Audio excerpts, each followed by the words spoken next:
अगर आप भी अपना बर्थ चार्ट या न्यूमेरोस्कोप बनाना चाहते हैं तो आपको पता होना चाहिए आपका ड्राइवर नंबर जिसको मूलांक भी कहा जाता है, आपको पता होना चाहिए आपका कंडक्टर नंबर जिसको भाग्यांक कहा जाता है, आपको पता होना चाहिए आपका कुआं नंबर। अब ड्राइवर नंबर और कंडक्टर नंबर ये मेल और फीमेल दोनों के केस में एक ही फॉर्मूले से निकाला जाता है, तो यहाँ कोई दिक्कत नहीं है। बट जब बारी आती है कुआं नंबर की तो इसे निकालने के लिए मेल के केस में अलग फॉर्मूला यूज होता है और फीमेल के केस में अलग फॉर्मूला यूज होता है। इसका आप ध्यान रखेंगे। अभी मैं एक एग्जांपल के थ्रू आपको ये बताने का प्रयास करता हूँ कि इस डेट ऑफ बर्थ से मेल और फीमेल दोनों के लिए आप उसका ड्राइवर नंबर, कंडक्टर नंबर और कुआं नंबर कैसे निकालेंगे। तो आइए मैं इस एग्जांपल के थ्रू आपको बताता हूँ। जैसे इनका जन्म हुआ 25 मई 1992, तो यहाँ ड्राइवर नंबर निकालने के लिए जिस तारीख को भी इनका जन्म हुआ है उसको सिंगल डिजिट में कन्वर्ट कर लेना है, मतलब इंड टोटल निकाल लेना है। कैसे? 2 + 5, जैसे 2 + 5 आप करोगे कितना आएगा? 7। जोड़ोगे इन दोनों को तो 7 आ जाएगा। ये मेल और फीमेल दोनों के लिए ही ड्राइवर नंबर का काम करेगा, मूलांक इसी को कहा जाता है। अब कंडक्टर नंबर की अगर बात करूं मैं तो ये निकालना बहुत आसान है। इन सभी डिजिट को आप एक साथ जोड़ लेंगे, वो कंडक्टर नंबर बन जाएगा। जैसे 2 + 5 + 0 + 5 + 1 + 9 + 9 + 2, इन सभी को आप ऐड कर दोगे तो कितना आएगा?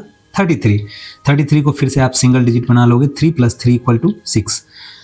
अब ड्राइवर नंबर कितना आ गया? 7 और कंडक्टर नंबर आ गया 6। ये मेल और फीमेल दोनों के लिए। अब बात अगर कुआं नंबर की जाए तो मैं क्या करूंगा कि ईयर ऑफ बर्थ से इन टोटल में निकाल लूंगा। कैसे निकलेगा in total? Year of birth जो आपका इनके जन्म का साल है, किस साल इनका जन्म हुआ, उसका टोटल सिंगल डिजिट में मैं ले आऊंगा। कैसे? 1 + 9 + 9 + 2, इन सभी को आप ऐड कर दोगे कितना आ जाएगा? 21, और 21 को सिंगल डिजिट में कन्वर्ट करोगे 2 + 1 = 3। अब आप ध्यान रखना इस 3 को।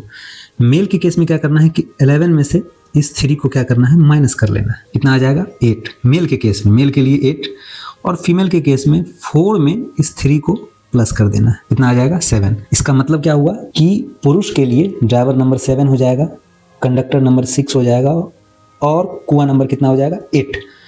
और जब किसी फीमेल की बात आएगी, इस डेट को जिस फीमेल का जन्म हुआ होगा उनके लिए ड्राइवर नंबर 7 हो जाएगा, कंडक्टर नंबर 6, और कुआं नंबर कितना आ जाएगा? 7। तो आप कुआं नंबर निकालते वक्त थोड़ा ध्यान दीजिएगा, सावधानी बरतने का प्रयास कीजिएगा। एक और एग्जाम्पल के थ्रू मैं आपको ये बात समझाने का प्रयास करता हूँ। ये रहा दूसरा एग्जाम्पल। इनका जन्म हुआ कब? 31 जनवरी 1995। इस डेट को किसी मेल का भी जन्म हुआ होगा और फीमेल का भी। कैसे निकालेंगे? ड्राइवर नंबर और कंडक्टर नंबर तो सेम ही होगा मेल और फीमेल दोनों के लिए। तो ड्राइवर नंबर कैसे निकालोगे आप? 3 + 1 = 4। ये हो गया ड्राइवर नंबर। कंडक्टर नंबर के लिए आप